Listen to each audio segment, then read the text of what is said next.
cuarto propio al cuerpo propio. Curso impartido por Margot Glantz y Gabriela Jáuregui en 2021. Dentro del programa grandesmaestros.unam. Módulo 4.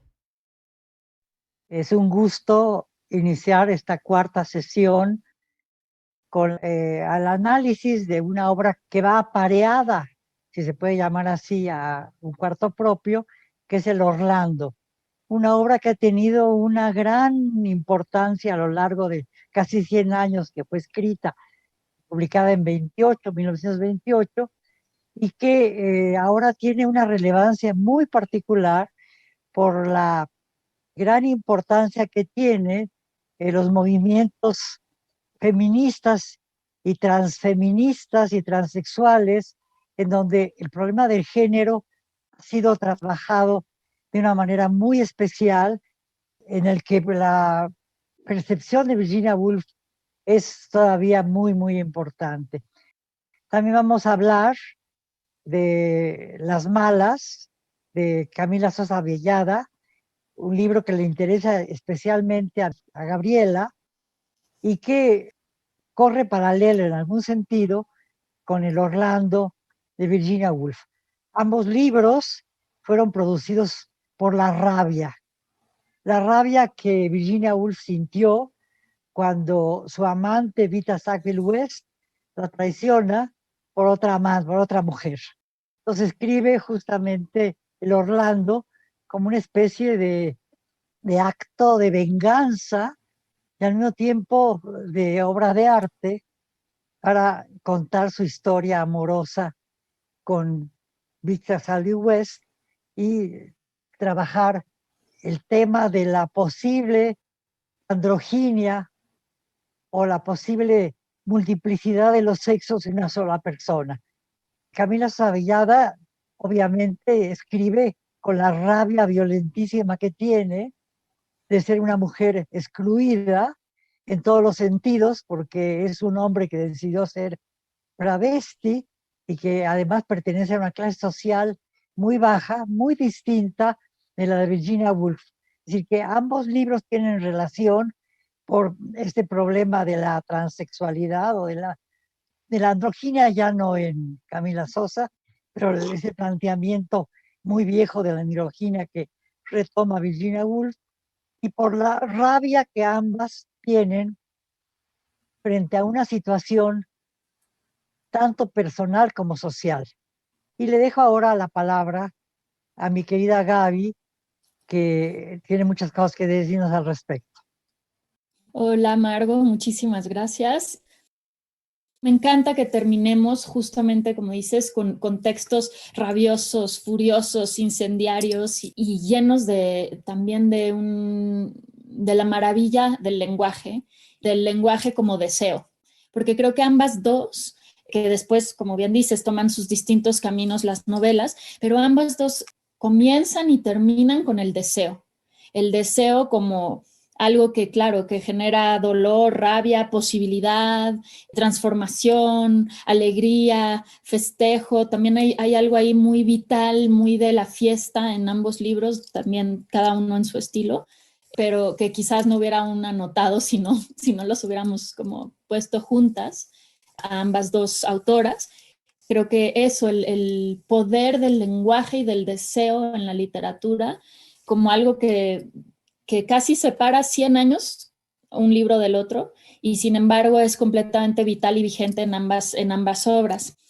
Yo releyendo Orlando después de muchos años de no haberla leído, me parece una obra sorprendente, ¿no? Y como decíamos, Margot, tú y yo en conversación privada, como la diferencia entre el lenguaje, ¿no? Como que casi fue un shock releer Orlando después de haber leído o releído a Annie Ernaux con su lenguaje depurado, descarnado y plano también.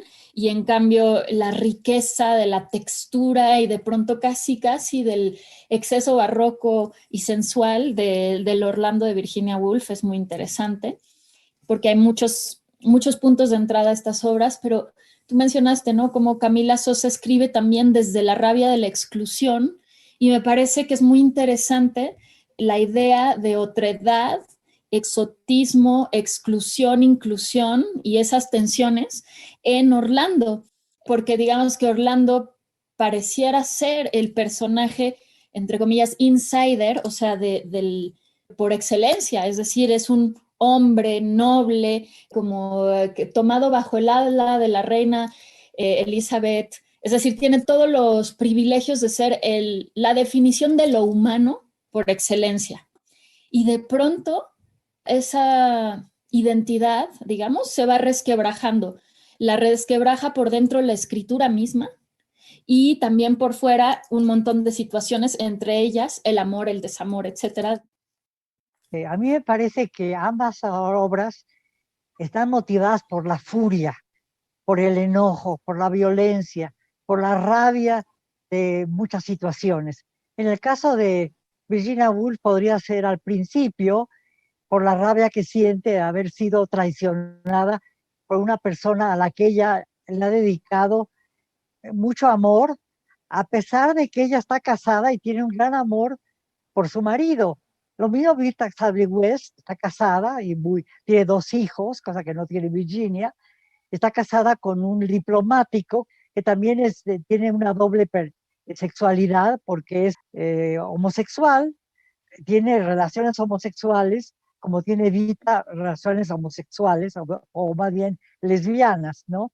Ahora, la furia de ambas escritoras es muy diferente.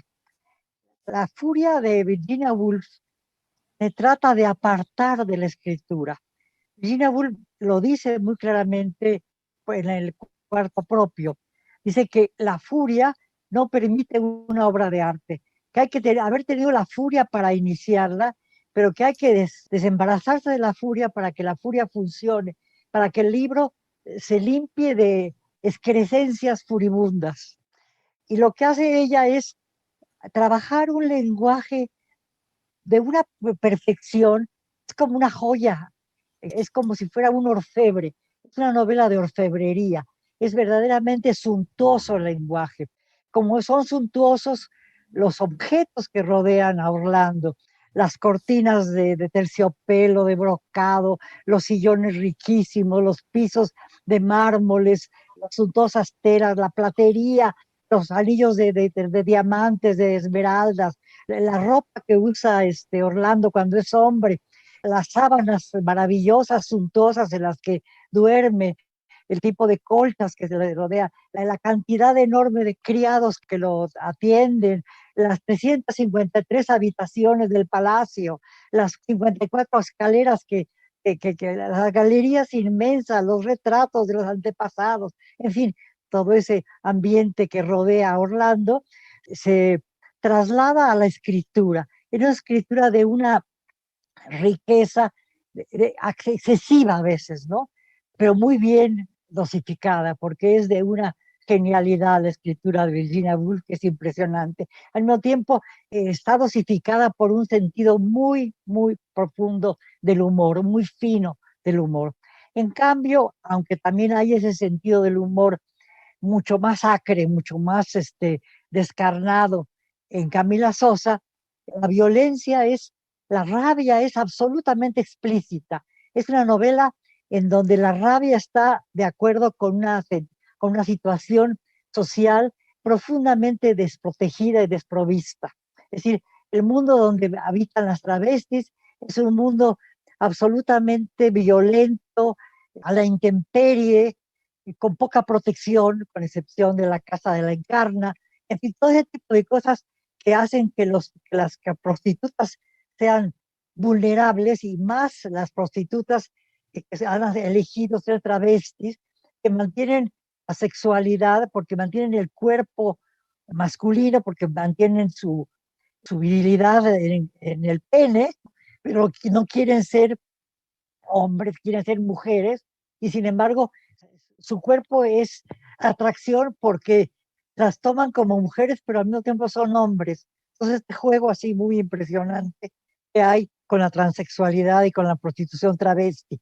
Por otro lado, también me parece que hay una rabia muy importante, imponente casi, por el problema de la marginalidad, no solo la marginalidad en que se encuentra por ser travesti, sino marginal por pertenecer a una clase social muy baja y que además ha estado expuesta, no como Orlando, a las delicias y a las suntuosidades y al apoyo y a la ternura y a todo aquello que se ve librado Orlando, porque empieza en el siglo XVI y la reina Isabel se enamora de él y le da diamantes y lo trata extraordinariamente bien, etcétera. Entonces, digamos, es una clase social excesivamente alta frente a la clase social de Camila Sosa Villada. También me parece interesante plantearse que frente a Vita Sackville West, Virginia Woolf resulta casi una proletaria, porque es de una clase social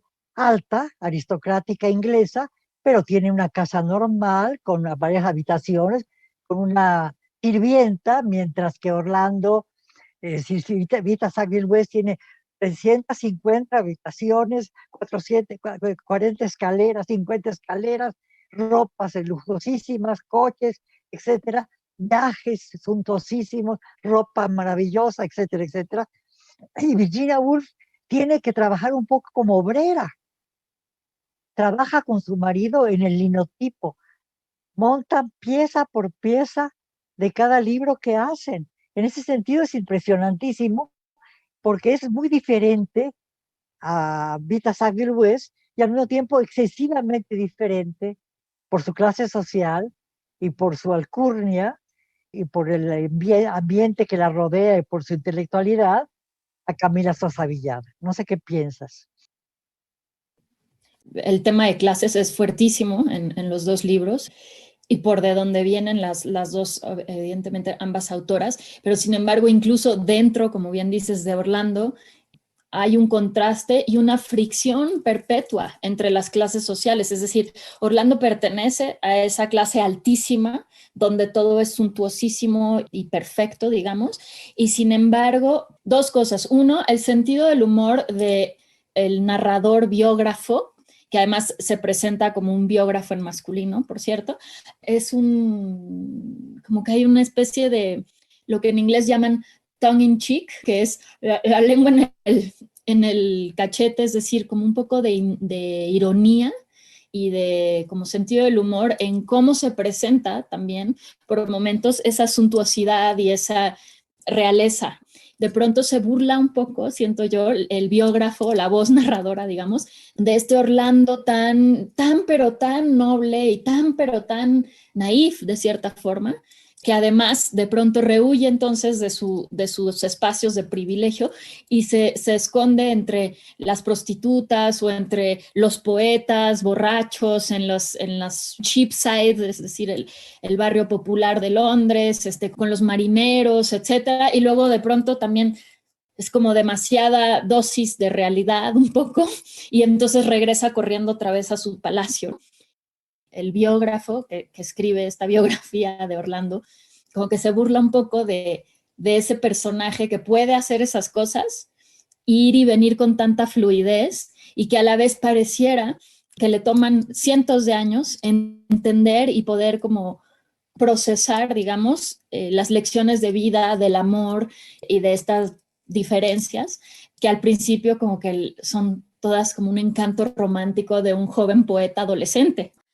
Todo eso se traduce en esta obra, la única obra que guarda y que reescribe y reescribe Orlando hombre y Orlando mujer, que es The Oak Tree, ¿no? Y que solamente puede lograr tras 300 años de aprendizajes de alguna forma o de desaprendizajes.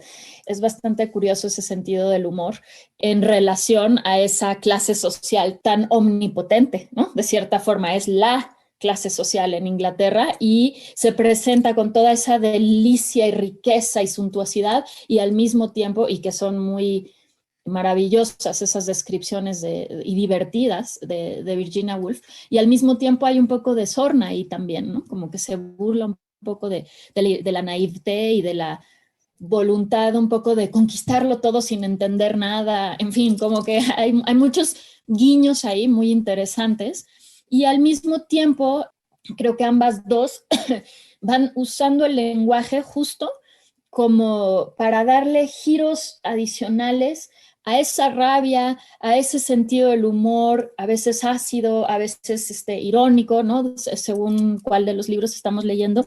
Y yo tengo aquí subrayada en el libro de Camila Sosa un fragmento sobre el lenguaje y cómo, pensando en nuestro arco que planeamos, Margo, entre el cuarto propio y el cuerpo propio, y cómo en el libro de Camila, justo a diferencia de Orlando, que posee todo, salvo quizás la sabiduría que le toma todos estos siglos lograr, en cambio, Camila Sosa o los personajes del libro de Camila Sosa no tienen nada, no son dueños de nada, quizás apenas del cuerpo, que justamente es su campo de batalla también, y el lugar en disputa, y el lugar que hace frontera con el mundo y es un espacio de peligro y de riesgo constante.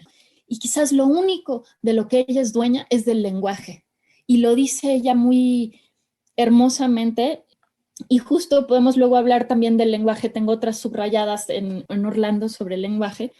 Pero este es de Las Malas, de Camila Sosa, y lo voy a leer, es un fragmentito breve. Dice: el lenguaje es mío, es mi derecho, me corresponde una parte de él. Vino a mí, yo no lo busqué, por lo tanto es mío. Me lo heredó mi madre, lo despilfarró mi padre. Voy a destruirlo, a enfermarlo, a confundirlo, a incomodarlo, voy a despedazarlo y a hacerlo renacer tantas veces como sean necesarias. Un renacimiento por cada cosa bien hecha en este mundo.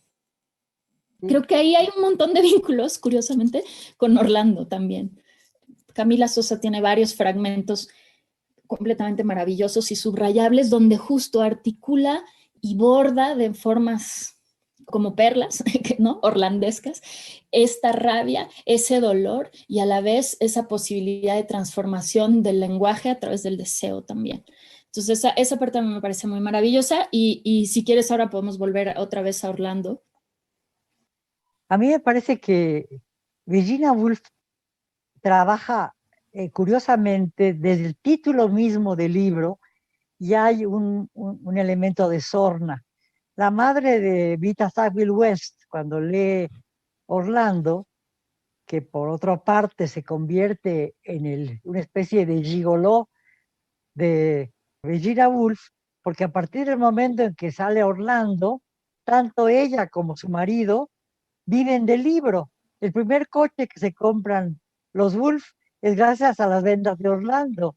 Los muebles suntuosos que ella aspiraba a tener en su casa y cierto tipo de ropa que ni le quería comprarse, los puede comprar gracias a que Orlando es un éxito, es muy interesante.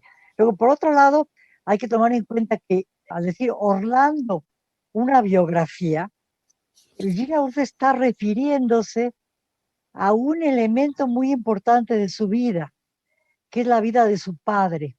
La tenemos en relación también con Camila Sosa Villada, quien detesta violentamente al padre porque es un hombre borracho, miserable, asqueroso, que todo el tiempo la está golpeando, tanto a ella como a su madre, a ella más porque se vuelve un puto, como él dice claramente, ¿no? Es un personaje que no hace honor al machismo, ¿no?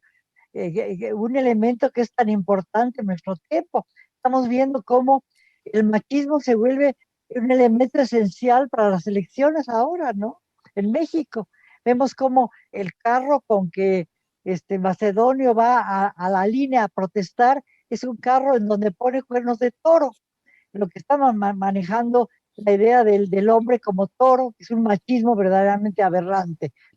A lo que a Virginia Woolf le afecta profundamente al escribir una biografía es un guiño muy absoluto y muy perfecto a la influencia muy grave de su padre, a ese hombre que no permitió que sus hijas fueran a la escuela porque eran mujeres, que les quitó ese privilegio, como no se lo quitó a sus hijos, y que además era uno de los más principales biógrafos de Inglaterra y que había escrito biografías importantísimas y que había hecho también un libro de un diccionario de biografías. Entonces, de alguna manera, el hacer una biografía paródica es como una especie de burla al padre. Por otro lado, también tenemos que el otro libro biográfico que hace Virginia Woolf es Flush, que es la biografía de un perro, lo cual contrasta con la relación con su padre de una manera muy importante. Aquí tenemos otro punto de unión entre las dos escritoras, la violencia contra el padre que es un machista absoluto y que trata de enderezar de una manera particular a sus hijas para tenerlas en la condición femenina, como ya dice, para hacer las que cuando llegan los amigos del padre, servir el té y dar pasteles, que lo dice muy claramente varias veces Virginia Woolf. Es decir, son como las damas de honor de la familia, que además de las sirvientas que llevan preparado el té en la vajilla de plata, etcétera, etcétera, o de porcelana de China, ellas son las que se encargan de servir el té graciosamente y de servir el pedazo de pastel que los invitados van a querer tomar en las veladas vespertinas en casa del padre.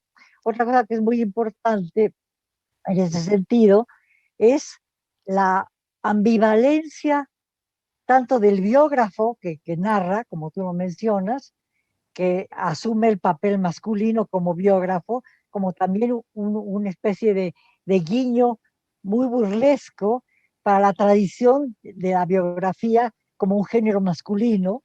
El único libro verdaderamente biográfico que ella hace es el de Roger Fry, que es un gran artista, ¿no?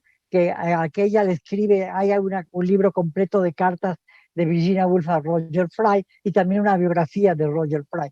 Pero los dos libros que son biográficos son de biografías burlescas, ¿no? Entonces muy interesante porque es una violencia contra el padre, una rabia acumulada contra el padre, y no es en vano, como lo decía yo la vez pasada, que en el diario que escribe al regresar de su viaje a Cambridge con Vita Sackville-West para hablar del libro que luego será un cuarto propio, ella habla de que es el cumpleaños del padre en el diario y que afortunadamente el padre ya no vive, que hubiera cumplido una cantidad enorme de años, pero que ya no vive y que afortunadamente murió porque si no ya no hubiera sido lo que es.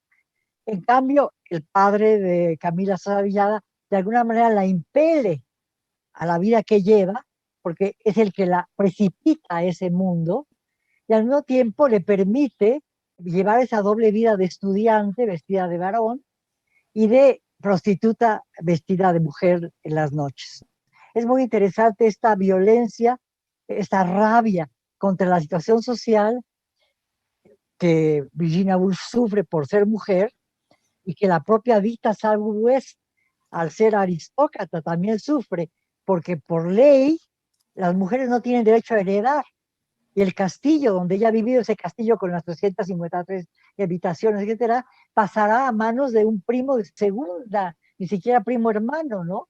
También por ser mujer la despojan de su patrimonio, ¿no? Entonces, digamos, en ese sentido es muy importante. Otra cosa que yo decía antes de seguir es que Virginia Woolf traza una genealogía de los escritores que le han permitido escribir ese libro, que dura más de 3 siglos, porque narra las transformaciones de Orlando de hombre a mujer y las transformaciones de Orlando que va pasando por diferentes etapas, tanto de Inglaterra como de otras partes del mundo. Y como tú bien decías, va a tener relaciones con la clase baja a pesar de ser él de clase alta, como la misma Vita Sackville-West, cuyas antepasadas es una gitana, que luego va a aparecer como una figura importante en la biografía. Otra cosa que es interesante, a mi modo de ver, es esta ambivalencia que tiene el personaje de Orlando, no solo en el sentido de que es hombre y mujer, sino en el sentido de que al principio Orlando es en realidad Virginia Woolf, porque la que lo traiciona es Sasha, que es Vita Sackville-West. Entonces, digamos, al mismo tiempo es Sasha, al mismo tiempo es Orlando, es Virginia Woolf y al mismo tiempo es Vita Sackville-West. Justo me parece muy interesante esa, como es Orlando como figura que atrapa un montón de personajes de la vida real y que se puede leer a través de la lente de todos esos personajes simultáneamente, ¿no? O sea, su ambivalencia es tan grande que no solo va más allá de en el libro de su oscilación entre hombre y mujer, sino ya en la, digamos, biografía de la biografía o la historiografía de la biografía o algo así. Claro, las referencias o a quien moldea a Orlando son muchas, son Virginia Woolf, Vita Sackville West, y seguramente ahí en ese engarce hay un montón de detalles más de gente que las rodeaba en el momento y de sus antepasados muy como con mucho sentido del humor también y como con un dejo ahí de su versión bastante bueno que me gusta.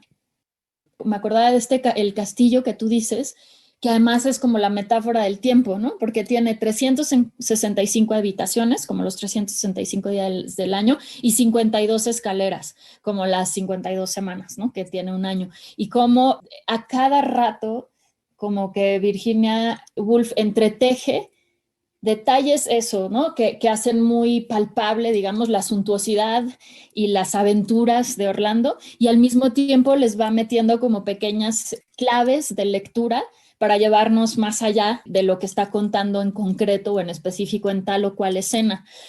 Por ejemplo, ahorita me volví a acordar de entre los muchos textos que escribe Orlando, el primer Orlando, digamos, que muchos son como referencias a personajes como de la antigüedad griega y demás.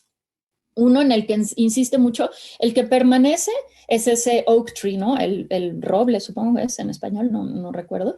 Ese es el que permanece, pero uno que viene a cuento muchas veces en esa primera parte de la historia, digamos, en los que son 2, 3 primeros capítulos, es uno que se llama Xenofilia, una tragedia. Y esa también es una especie de biografía de la biografía, ¿no? Es decir, xenofilia, como inmediatamente podemos escuchar, es lo opuesto de xenofobia. ¿Y qué hay en la vida de Orlando sino una plenitud de xenofilia al punto que eso lo destruye o la destruye en distintas etapas de su vida? Esa voluntad hacia lo diferente es lo que la transforma y al mismo tiempo la mete en estos como trances o como muertes y ¿no? Como esta muerte y renacimiento, que además me recuerda, como decía yo hace ratito, a cómo se expresa del lenguaje Camila Sosa Villada en su libro. Hay una cita, aquí la leo en traducción de Borges, que es siento yo, uno de los momentos claves en Orlando, pero no solo en la trama, de hecho, de Orlando, sino en el pensamiento, la preocupación, el dolor y la rabia justo de Virginia Woolf, que, te digo, de pronto se empareja con esta preocupación del lenguaje y demás en las malas, y dice, la naturaleza que nos ha jugado tantas malas pasadas, confeccionándonos tan híbridamente de arcilla y de diamantes, de arcoíris y de granito, encajando todo en un molde, a veces de manera incoherente, pues el poeta tiene cara de carnicero y el carnicero de poeta. La naturaleza que se complace en lo misterioso y lo turbio, de suerte que ni siquiera hoy, y aquí ya entra la voz del biógrafo otra vez como con mucha sorna, 1 de noviembre de 1927, sabemos por qué subimos al primer piso o por qué bajamos, y nuestros movimientos más cotidianos son como el pasaje de un barco en un desconocido mar, y los vigías en el palo mayor interrogan apuntando sus telescopios al horizonte, ¿se ve o no se ve tierra? Y nosotros les respondemos con una afirmación si somos profetas, con una negación si somos verídicos. La naturaleza, cuyo mayor pecado no es la extensión tal vez incómoda de esta frase, ahí yo me reí en voz alta, ¿no? Ha complicado su tarea y ha perfeccionado nuestra confusión, suministrándonos un surtido completo de retazos, un fragmento del pantalón de un gendarme al lado de un jirón del velo nupcial de la reina Alejandra, y ha dispuesto además que un solo hilván los conserve juntos.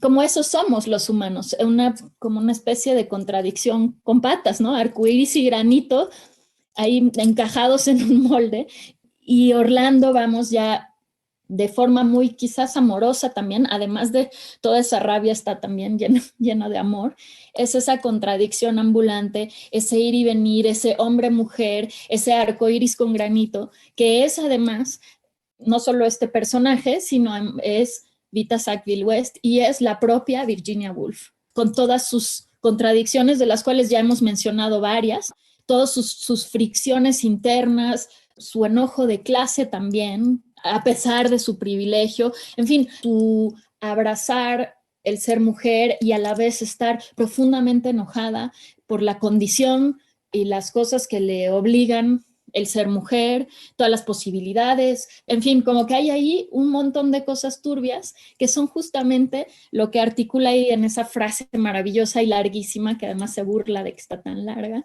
Esa era una de mis partes favoritas de todo el libro. No sé qué piensas tú, Margo, de cómo va cuestionando y problematizando y complejizando justamente la idea de naturaleza, que además es la idea que justifica, digamos, las diferencias entre los sexos y la predominancia de uno sobre el otro, también las diferencias entre europeo y extranjero, cristiano y moro. Hay un montón de cosas ahí que todo el tiempo están en tensión y que se justifican por la naturaleza y que además en el siglo XIX, o sea, justo le venía pisando los talones a Virginia Woolf, digamos, toda esa teoría científica, ¿no? De lo que es o no es la naturaleza, la eugenesis, un montón de cosas que están conviviendo ahí y que Virginia Woolf está como navegando incómodamente, pero por momentos tan lúcida de desmontarlo así, con un brochazo poético además de todo.